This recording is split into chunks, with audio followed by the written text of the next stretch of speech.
Hi guys, ang lulutuin natin ngayon ay hindi kaaya-aya. Ano ba? Hindi kaaya-aya. Hindi maganda. Hindi maganda. Hindi healthy kumbaga. Okay? Pero tuturuan ko kayo kung paano magluto nito na makaka-save ka sa gas.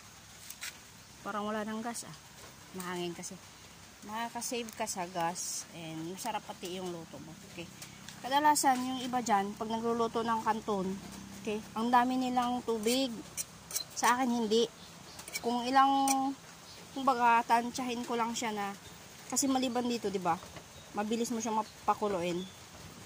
And yung iba kasi ang daming tubig pag magluto. Ayan, mahangin. Kailangan natin takpan. Sayang yung gas. Gas. Ayan. So ganyan siya. So pagkulo, syempre isang peraso lang, konti lang naman to. Ang ginagawa ko yan guys, yung tubig ko ay sakto lang para makaluto sa kanton. 'Di ba yung iba dinidrain? Pakulo sila ng madaming tubig, tapos lutuin yung ito. Tapos itatapon yung tubig. So sa akin hindi. So yun yung matututunan nyo dito sa akin. So lulutuin ko lang siya sa unting tubig lang. I guess naparami ata to Sakto lang siya na mapaluto. Tapos wala nang tapon. Kung maano kang magtansya, so good for you.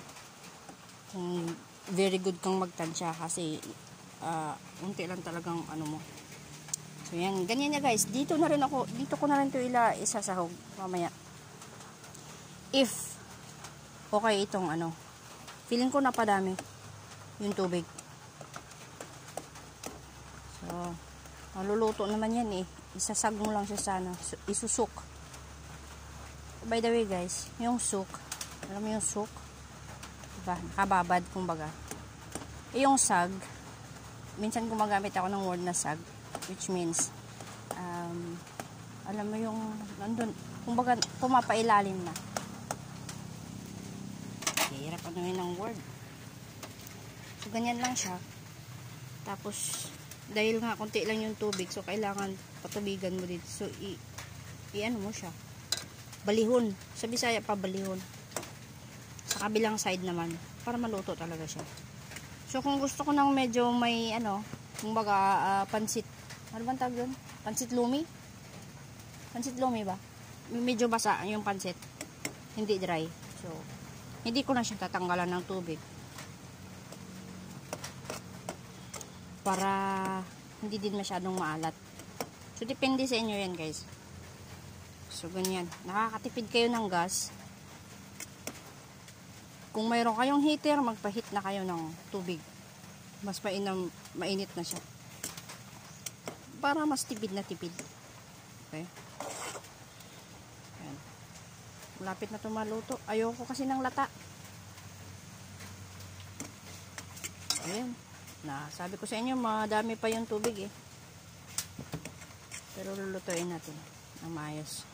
So, kailangan nating magtapon guys. Pero at least hindi masyadong maaksayado sa gas kasi mas madali siyang kumulo. Diba? Hindi ko na kailangan ng strainer. Ganyan lang. Pwede ko na siyang hanguin ng ganyan. Nasa sa akin kung isasali ko yung sabaw na yan o itatapon ko. Pero feeling ko itatapon ko siya. Feeling ko lang. Tapos mamaya lagyan natin to ng tinapay. Papalaman natin sa tinapay. Para hindi masyadong maalat no. Buyers. Teka. Post lang muna. Tatapusin natin to.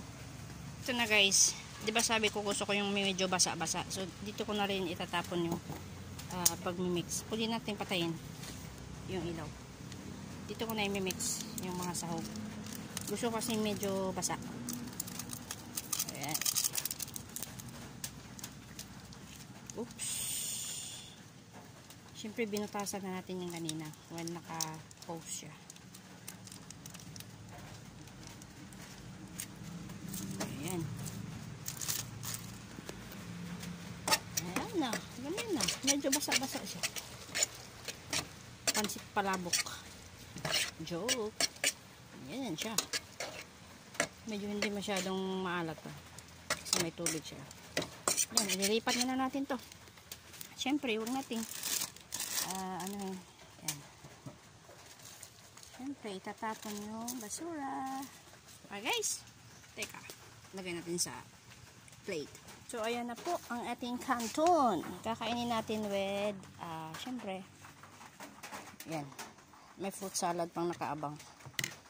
Siyempre, kakainin natin with bread, of course. Para mas masarap. Yum, yum. Thank you for watching. Bye!